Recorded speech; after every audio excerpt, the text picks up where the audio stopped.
Le Seigneur soit avec vous.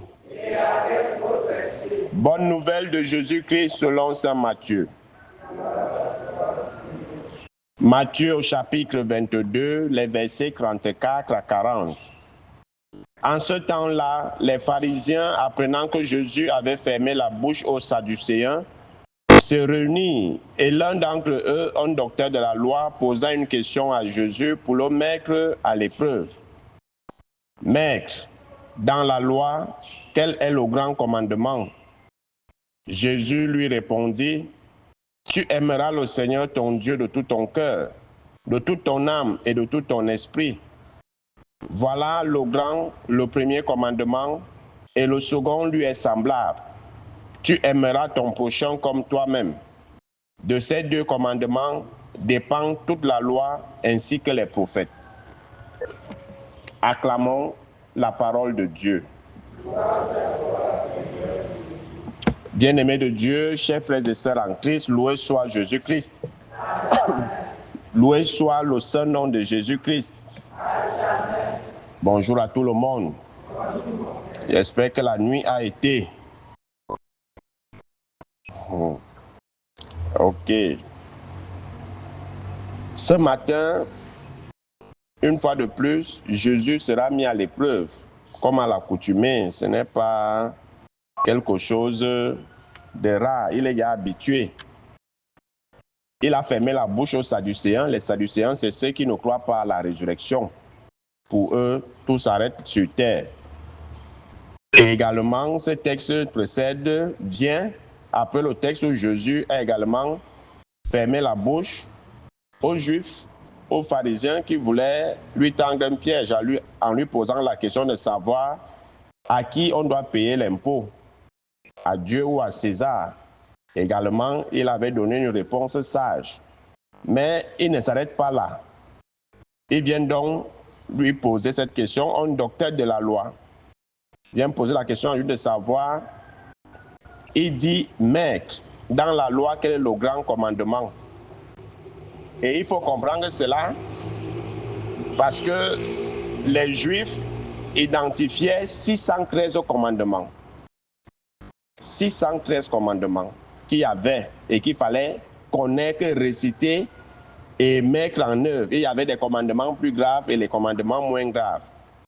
Et également, il faisait allusion au nombre de muscles et des os qu'il y a dans notre corps. On dénombre 248 muscles et os, si je ne me trompe pas. Alors, pour dire que les commandements du Seigneur constituaient toute la vie de l'homme. Donc, il n'y a pas un jour ou un acte qui n'est pas lié ou qui ne soit pas lié à un commandement de Dieu. Alors, au vu de ces 613 commandements, lequel est le plus grand? Ils veulent mettre Jésus à l'épreuve. Et vous voyez comment les gens sont, pour une fois, ils vont appeler Jésus maître. Maître, dans la loi, quel est le grand commandement? Et vous allez voir que nos ennemis ne viennent pas toujours avec un visage froissé, avec un visage rempli de colère. Ils viennent toujours avec des belles paroles, avec des flatteries et autres pour nous faire baisser la garde. Et c'est l'erreur que nous commettons souvent. Nous savons déjà que tel est comme ça, qu'il cherche ta paix, ta chute, mais tu te laisses encore attendrir quand il va venir avec des belles paroles, avec les atalakou, les ceci, les cela, tu baisses la garde. Et c'est là où on nous frappe souvent. Parce que ce qui est sur le serpent, même s'il change la peau, il reste toujours le serpent. Et son venin tue toujours. Le caméléon a 1000 couleurs, mais il reste toujours le caméléon. Donc ce n'est pas un problème de couleur, c'est sa nature. Il va toujours rester caméléon même s'il change de peau. C'est la nature du serpent, même s'il change de peau, il est venimeux et il va toujours te tuer. Donc ne nous laissons pas souvent flatter par nos ennemis qui viennent avec le sourire, avec des cadeaux. Non, t'inquiète, oh, ceci c'est le passé, je ne suis plus. Non, il est toujours pareil. S'il a cherché à te faire du mal, il va toujours continuer à chercher à te faire du mal. Le jour, il aura la faille. Comme vous faites souvent quelqu'un qui a voulu t'empoisonner, tu as pardonné, vous avez fait une paix. Lui, il a fait une fausse paix, toi, tu as fait une vraie paix. Après, il t'invite encore, viens, on prend une. Tu pars t'asseoir. Tu ne tenteras point le Seigneur, ton Dieu. C'est la deuxième tentation de Jésus. Ce n'est pas parce que il a changé de peau que la nature a changé. Il va toujours essayer encore de t'empoisonner. Donc, ne tentons jamais Dieu. Quand Dieu t'a déjà révélé ton ennemi, son visage, si tu continues à aller, à marcher avec lui et que tu meurs, Dieu n'est pas responsable de ta mort. Parce qu'il t'a montré qui est ton ennemi.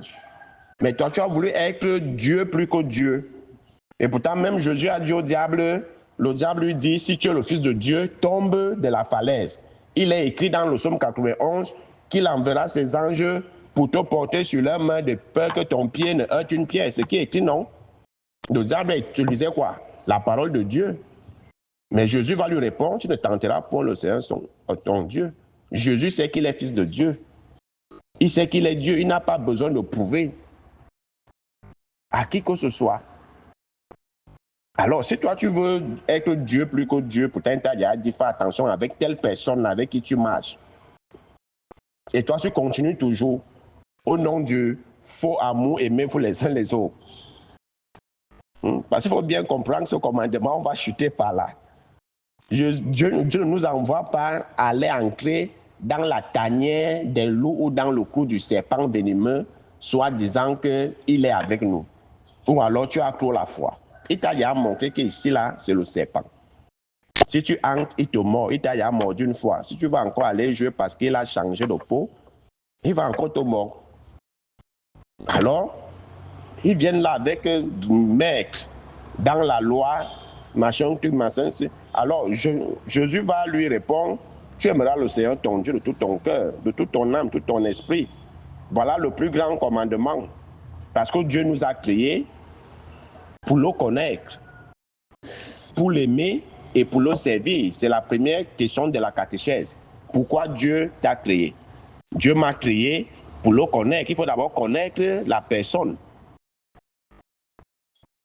L'aimer. Quand on connaît, il y a quelqu'un, on aime la personne. Et on ne peut servir une personne qu'on aime. Si tu n'aimes pas quelqu'un, est-ce que tu peux lui rendre des services? Impossible. Alors, il va continuer en disant que voilà le premier. Et le second lui est semblable. Tu aimeras ton prochain comme toi-même. Tu aimeras ton prochain comme toi-même. De ces deux commandements dépendent tous les 613 commandements qui existaient. Donc dépend toute la loi ainsi que les prophètes. Que ce soit la loi, que ce soit les prophètes, tous disent la même chose. Ne fais pas à autrui ce que tu n'aimerais pas qu'on te fasse. Ou fais à l'autre ce que tu aimerais qu'on te fasse en retour. Alors, au lieu de réciter 613 commandements, alors voilà, deux commandements qui résument ces 613. Aime le Seigneur ton Dieu et aime ton prochain comme toi-même. Et tu ne peux qu'aimer l'autre si toi-même tu t'aimes. Si ta nature c'est de verser le venin partout, ça veut dire que comme toi-même tu es déjà plein de venin, toi-même tu es déjà empoisonné, tu vas répandre le même poison sur les autres. Donc automatiquement tu ne peux aimer personne. Tu ne peux aimer personne. Tu vas passer le temps à injecter le venin à gauche et à droite. Parce que toi-même, tu n'es pas en phase avec toi-même. Il y a ce qu'on appelle chez les grands philosophes le mal-être. Ça veut dire que tu as un problème avec toi-même. Et ton mal-être là, tu le répands partout. D'où ces conflits qu'on a. Parce qu'on ne voit pas quelqu'un qui s'aime. Va chercher des problèmes partout. Parce qu'il y a des gens, quand ils ne font pas de problème, ils n'est pas tranquille. Il faut toujours qu'il injecte le venin, son poison, partout. Parce que lui-même, il est rempli de son poison. Et son poison le dérange. Vous avez déjà vu un serpent qui est blessé et quand il s'est yaqué, puisque le serpent n'est pas comme le lézard. Quand il est blessé là, ça ne guérit pas. Et quand il sent que sa mort arrive, puisqu'il va commencer à pourrir et autres, et les fourmis qui viennent commencer à le manger, tout ce qui passe, il mord. Tout, même si le jour c'est que ça le pique même, il plante ces trucs-là sur l'arbre, l'arbre dessèche. Et c'est ça justement. Quand tu as un mal-être en toi, automatiquement, tu vas répandre le mal partout. Et il y en a des experts en ça. Mais ils ont toujours la loi de Dieu. Oh, l'amour du prochain, oh, ceci. Est-ce que tu t'aimes d'abord? Tu ne t'aimes pas. Parce que je dis, aime ton prochain comme toi-même. Donc, ça fait 2 commandements. Aime ton prochain comme toi-même. Aime-toi d'abord. Et ainsi, tu sauras aimer l'autre. Mais si tu ne t'aimes pas, tu ne peux pas aimer l'autre. Et c'est ça la loi et les prophètes. Ne fais pas autrui ce que tu n'aimerais pas qu'on te fasse. Tu ne veux pas qu'on t'insulte, n'insulte pas l'autre. Tu ne veux pas qu'on te vole, ne vole pas l'autre. Tu ne veux pas qu'on malparle de toi, ne malparle pas des autres. C'est ça, aimer son prochain comme soi-même. Alors, ne serons pas de ceux-là. Au lieu de voir la réalité des choses, ils cherchent toujours à voir le mal quelque part comme ces sadducéens, ces pharisiens, ces docteurs de la loi. Parce qu'il y en a des experts parmi nous, même si tu danses sur l'eau, il va toujours dire aux gens que tu soulèves la poussière. Comment est-ce qu'on peut soulever la poussière sur l'eau? Tout simplement parce qu'il est habité par cette haine en lui-même. Il faut que sa haine-là se répande partout. Tout ce que tu vas faire, il va toujours dire que oh, c'est ceci, il va toujours trouver quelque chose à dire. Tout simplement parce qu'il ne faut pas qu'on parle en bien de toi. Et c'est cette jalousie que Jésus subit. Parce que sa renommée va grandissant. Et ça énerve et les pharisiens et les sadducéens et les docteurs de la loi dont le business est en train de baisser. Alors, qu'est-ce qu'il faut faire? Il faut faire chuter Jésus, il faut le faire tomber et autres. Et il ne fait que fermer leur bouche. Plus ils ferment leur bouche, plus la haine ne fait que grandir. Et on connaît la suite. On va finir par le tuer. Et qui? On va passer par l'intérieur. Donc, celui qui marche avec toi, qui mange avec toi, qui rit avec toi, c'est celui toujours là qui te tue. Le mal ne vient jamais de loin. La mort de Jésus est venue de son cercle intérieur. Il fallait quelqu'un de l'intérieur pour le livrer. Et c'est comme ça qu'on tombe souvent. Tu peux bien faire du bien aux gens, mais s'ils ont le venin en eux, ils vont te chercher à te mordre. S'ils sont des serpents, la nature du serpent, c'est de mordre. Comme la nature du scorpion. Quand le scorpion tombe dans l'eau, est-ce que le scorpion sait nager? Mais à chaque fois que tu vas essayer de le retirer, il va te piquer. Lui ne comprend pas que tu veux le sauver. Lui, sa nature, c'est de piquer. C'est de faire le mal.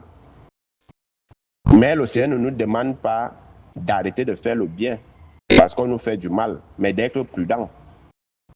D'être prudent. Nous viendrons toujours avec un sourire, avec des belles paroles, des flatteries, des ceci, les atalakou. Méfions-nous. Méfions-nous.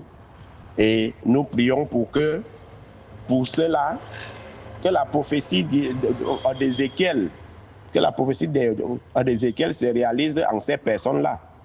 Que le Seigneur redonne vie à leur être et qu'il mette en eux son esprit, qu'il change leur cœur de pierre en cœur de chair.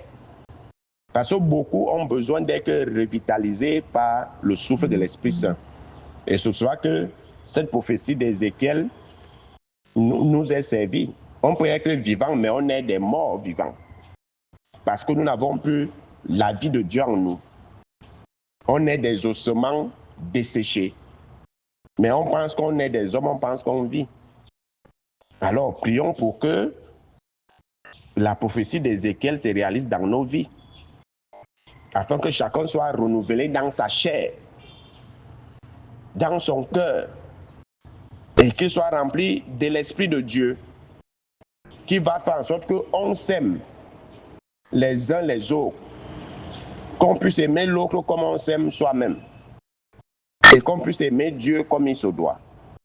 Ainsi, on va accomplir parfaitement la loi. Parce que l'accomplissement parfait de la loi, c'est l'amour. En dehors de l'amour, il n'y a rien. Loué soit Jésus-Christ.